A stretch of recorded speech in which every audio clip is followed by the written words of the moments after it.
Hello friend, कैसे हैं आप लोग।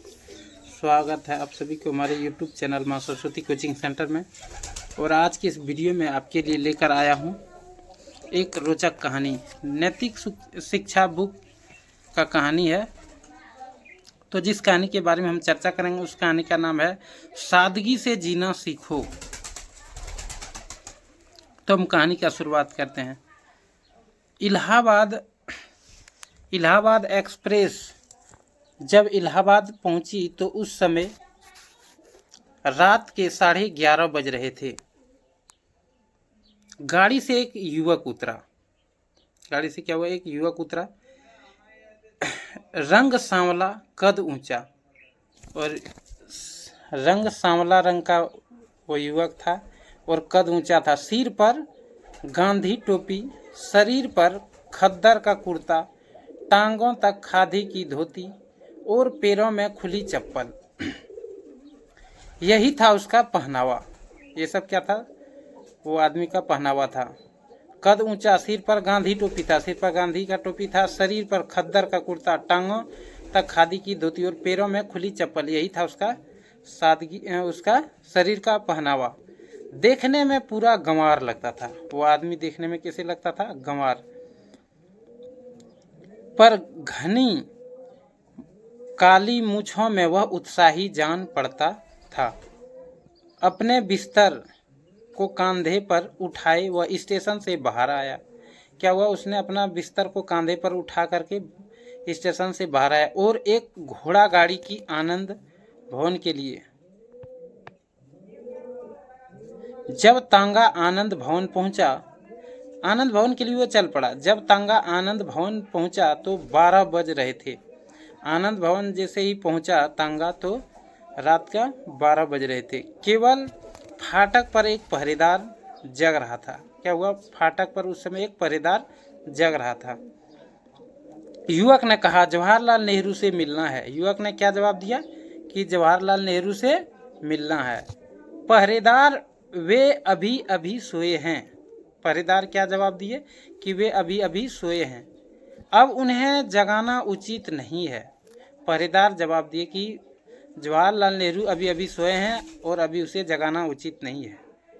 फिर पहरेदार ने युवक को सिर से पैर तक कई बार देखा। पहरेदार क्या किया, पहरेदार ने युवक को सिर से पैर की ओर देखा, कई बार देखा। उसे कोई विशेष बात नजर नहीं आई। ऐसे साधारण युवक को कमरे में ठहराना उचित नहीं समझा। और पहरेदार ने क्या सोचा कि ऐसे साधारण युवक को कमरे में ठहराना उचित नहीं समझा। पहरेदार ने बोला, आप सोना चाहें तो बरामदे में फर्श पर बिस्तर बिछाकर सो जाएं। पहरेदार जवाब दिया कि आप बाहर के बरामदे में बिस्तर बिछाकर सो सकते हैं। सुबह में पंडित जी के दर्शन होंगे। क्या बोले, सुबह पंडित जी के दर्शन होंगे। जाड़े के दिन और उस पर मंद मंद बहती ठंडी हवा। नवयुवक गाड़ी में जाड़े से ठिठुरता आया था। एक तो वो ठंडा से परेशान था गाड़ी में, और फिर भी ठंडे में सोना पड़ा। फिर उसे दामे का रोग था, और वह आदमी को दमा का रोग था। उसने पहरेदार की बात मान ली और बिस्तर बरामदे में लगाकर लेट गया।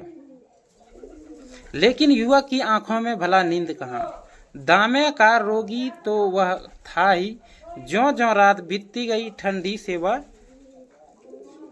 हवा लगती गई, त्यों त्यों उसकी खांसी बढ़ती गई। रात के सन्नाटे में खांसी की तेज आवाज से जवाहरलाल नेहरू की नींद खुल गई।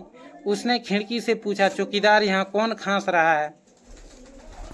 चौकीदार, एक नवयुवक है जी, आपसे मिलने आया है। नेहरू जी नीचे उतरे। युवक को देखकर सहसा उनके मुंह से निकल आया, बाबूजी, आप यहाँ कहाँ, कब आए और यहाँ बरामदे में क्यों लेटे हैं। नेहरू जी अपने हाथों से उनका बिस्तर उठाकर ऊपर ले जाना चाहते थे, और वह युवक था कि अपना बिस्तर आप ही ऊपर ले जाने के लिए हट कर रहा था। दोनों के बीच छीना झपटी और बातचीत सुनकर मोतीलाल भी नीचे उतर आए।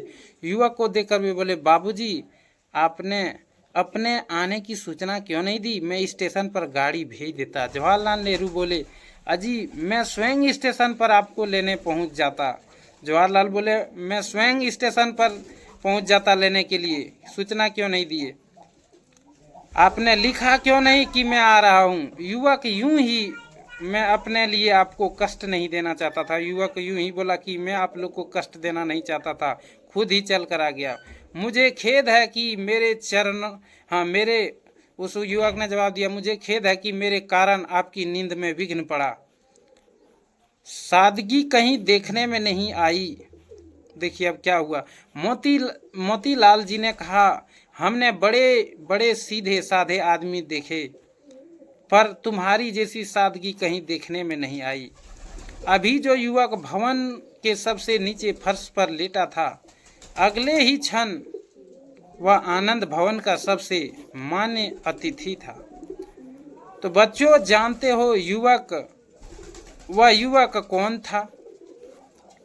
तो बच्चों वह युवक जो आनंद भवन के बरामदे पर ठंडा में लेट गया था फर्श पर, वे युवक जिसको पहरेदार ने लेटा दिया था बरामदे पर बाहर में, वे हमारे देश के प्रथम राष्ट्रपति डॉक्टर राजेंद्र प्रसाद जी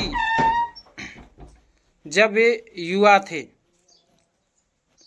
तो वो थे डॉक्टर राजेंद्र प्रसाद जब वे युवा थे, उस समय का ही कहानी है। तो इस कहानी से हमें क्या शिक्षा मिला? यही शिक्षा मिला कि सादगी से जीना सीखने का, कैसे जीना चाहिए, वो सीखने का शिक्षा मिला इस कहानी में। प्लीज़ दोस्तों इस वीडियो को लाइक करें, शेयर करें, सब्सक्राइब करें। मिलते हैं नेक्स्ट वीडियो में। जय हिंद, जय भारत, वंदे मातरम।